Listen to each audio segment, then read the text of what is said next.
16th Street Baptist Church was the headquarters of the movement in Birmingham. But this Sunday was its annual Youth Day, and it had been packed with young people. Once the smoke cleared, 21 children lay injured. 4 young girls, Addie Mae Collins, Carol Robertson, Cynthia Wesley, and Denise McNair, were dead. 4 little children murdered in the house of the Lord. How could our quest for human dignity spawn such evil?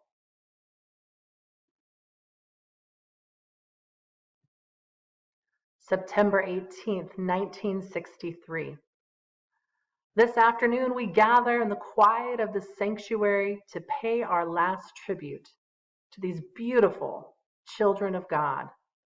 These children, unoffending, innocent, and beautiful, were the victims of one of the most vicious and tragic crimes ever perpetrated against humanity.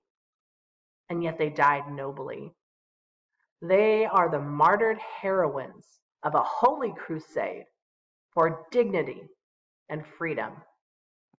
And so this afternoon, in a real sense, they have something to say to each of us in their deaths. They say to us that we must be concerned not merely about who murdered them, but about the system, the way of life, the philosophy which produced the murderers. We all knew what Dr. King meant. Governor George Wallace had started his term declaring segregation forever. And 2 weeks before the bombing, he was quoted in the paper saying, "What this country needs is a few first-class funerals." That evening after the funeral, Diane Nash and I met with Dr. King to present a plan. She and James Bevel were now married and raising a little girl of their own. News of the bombing had shaken them up so badly that she came to Birmingham to propose an all-out revolution. "Dr. King, when children are murdered, we can tell people not to fight only if we offer them a way by which justice can be served without violence." Some in SCLC had talked about marching to Montgomery to place a funeral wreath on the Alabama State House, but Diane's plan went far beyond. Her action in Montgomery would recruit a nonviolent army of thousands of young people to pour into the capital city, cutting off roads, trains, airports, phone lines, electricity, and local businesses until the state government was completely shut down. There were 2 objectives: force Governor Wallace out of office and allow every adult in Alabama to vote. I agree, Diane, but an undertaking of this magnitude would take significant resources. We have to do something. We have to give people a direction, a constructive outlet for their pain and frustration. And we will, but not this way. I wasn't angry with Dr. King.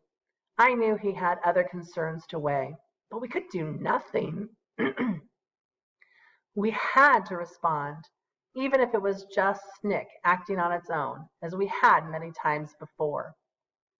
So we decided to step up our activities in a small city in Dallas County, deep in the Alabama Black Belt, where Bernard Lafayette and others had spent the last year organizing to register Black voters. Selma. Oh, say does that star-spangled banner yet wave o'er the land of the free and the home of the brave. Scene pans to Barack Obama's inauguration, in which John Lewis was present. Thank you, John. Thank you, Mr. President. Go ahead, John. Lead the way. Thank you. March Book 3, written by John Lewis and Andrew Aden, art by Nate Powell. John Lewis looks back over his shoulder at the crowd that had come to witness Barack Obama's inauguration.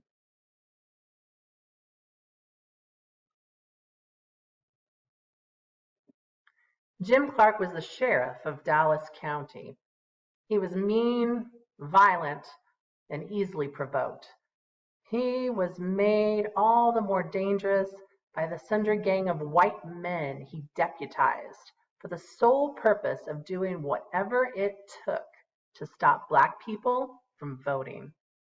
From poor laborers to wealthy landowners, Sheriff Clark and his posse often carried cattle prods, and they did not use them on cows.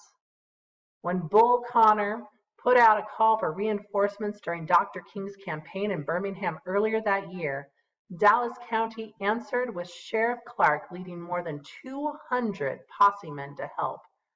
There was no doubt that a move on Selma would be met with violence.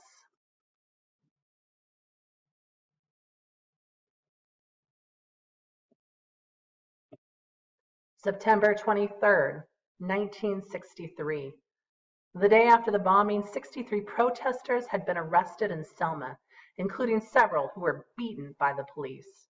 Sheriff Clark and Al Lingo of the Alabama State Troopers led the brutal response, which provoked local teenagers to picket the next day in front of the county courthouse.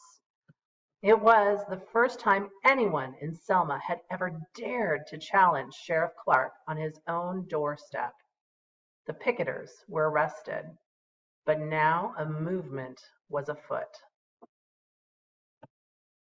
Nightly mass meetings began, and local Black leaders requested that military personnel from nearby Craig Air Force Base no longer be allowed to take leave in Selma, since the city was defying federal law by enforcing segregation. The request was ignored. As chairman of SNCC, I sent a telegram to Defense Secretary Robert McNamara describing what was happening. The Defense Secretary's office responded by saying the base commander may not intervene in behalf of persons not under his command. With that curt dismissal, I decided it was time to join the people in Selma.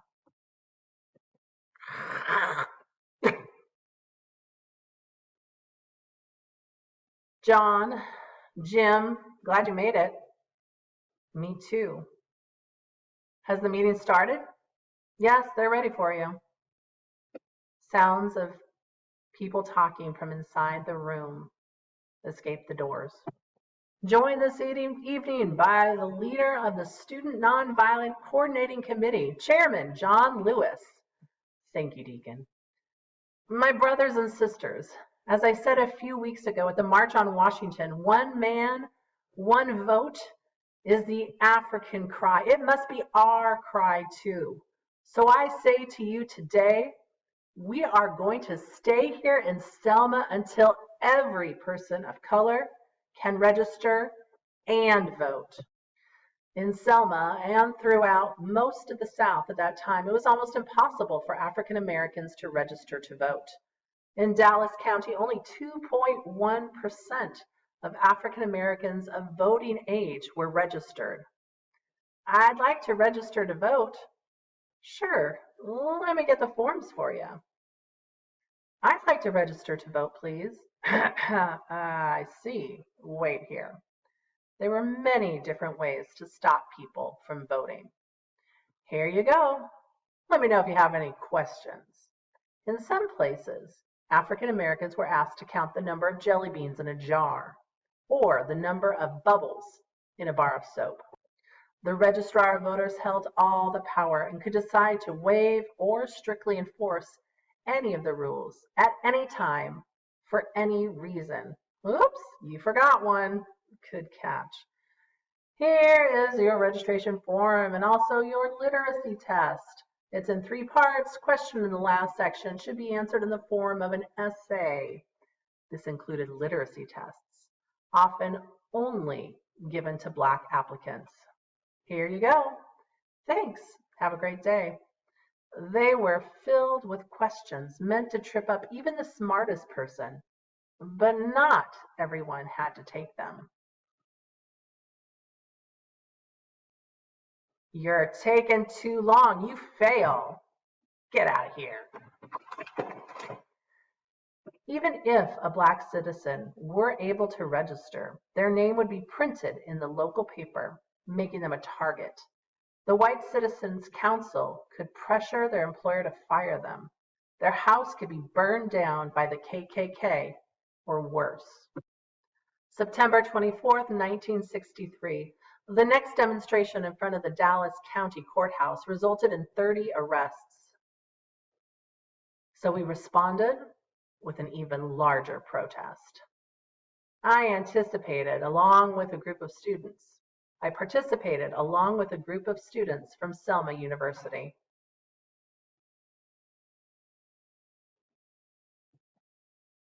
Told ya, don't y'all ever learn? Move it along now. Ugh.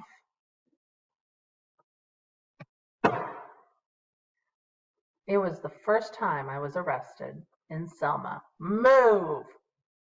But it would not be the last.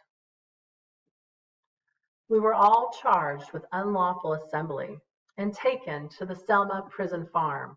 Boom! Squeak! Squeak! Enjoy. Boom! It was weeks before I was released. October 7th, 1963. In Dallas County, you could only register to vote on the first and third Mondays of the month. So while I was in jail, SNCC decided to use the next voter registration day to stage its largest mobilization yet. The effort quickly found a name: Freedom Day. The federal government is not doing what it's supposed to do. Even renowned author James Baldwin came with his brother to support those in line. It was hot, but no one was allowed to leave the line for water or to use the bathroom. Even if they could, the colored bathrooms had been locked. At noon, the registrar of voters left for a 2-hour lunch break. By that time, only 12 people had been admitted to see the registrar. 15 minutes later, the Alabama state troopers arrived.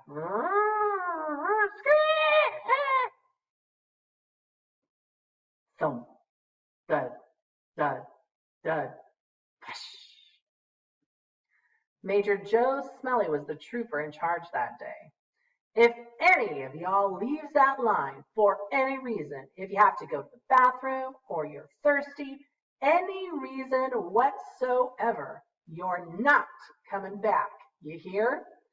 And you agitators, you're not allowed to bring him anything. No food, no water. It became a battle of wills. After a few more hours, some folks standing in line were looking like they might collapse. Sheriff Clark, finally Jim Foreman and Amelia Boynton, a local businesswoman who had been organizing registration efforts here for decades, made an appeal. Sheriff Clark, these people could die. Let us bring them some water. Some haven't had anything to drink in 5 or 6 hours. Sheriff Clark, it doesn't seem like a very Christian thing to do to let people drop dead on your courthouse steps. If they're so thirsty, then they can get out of line and get something to drink. Ain't nobody stopping them. If I see any of you trying to bring them anything, if I see you so much as talking to them, I'll arrest you for molesting people trying to register to vote. 2 SNCC field secretaries, Avery Williams and Chico Neblett, couldn't wait any longer. Thud, thwack, flash. Still, the line held and no one left.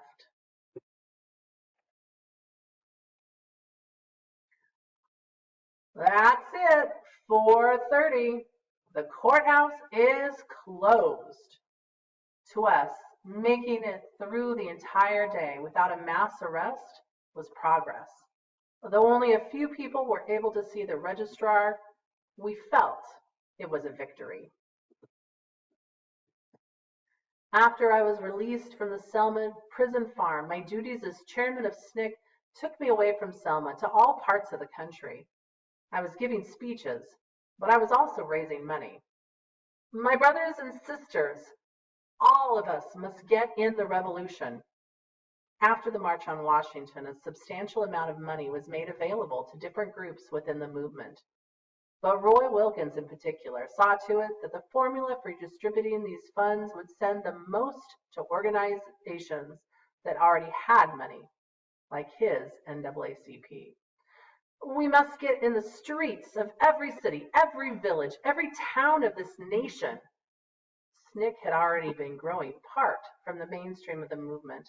We were younger, and by their accounts, more radical. But the amount of funding we received was a small fraction of what the other groups received, and it only served to widen the divide. Until true freedom comes to every human being. But within SNCC, there was always a distrust of money and the strings that were often attached. If it came down to money or our independence, well, we could always make do without much money. We must seek more than civil rights. We must seek love, peace, and true brotherhood.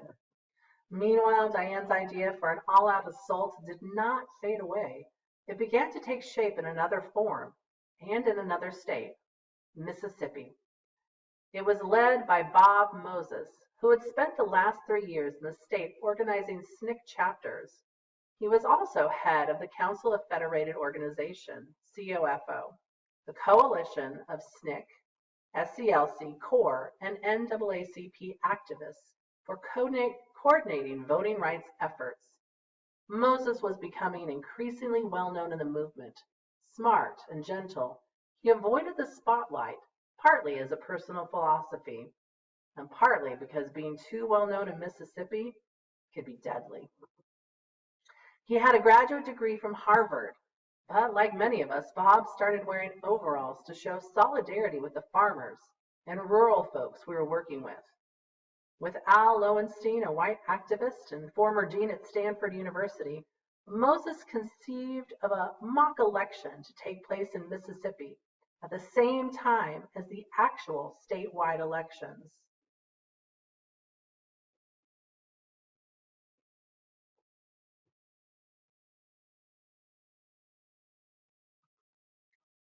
Lowenstein had compared the conditions in Mississippi to those in South Africa under apartheid. So he and Bob Moses modeled their idea after a similar effort by South African activists. As SNCC organized the effort, we gave it a name, Freedom Vote. The plan was to stage our own election with our own candidates.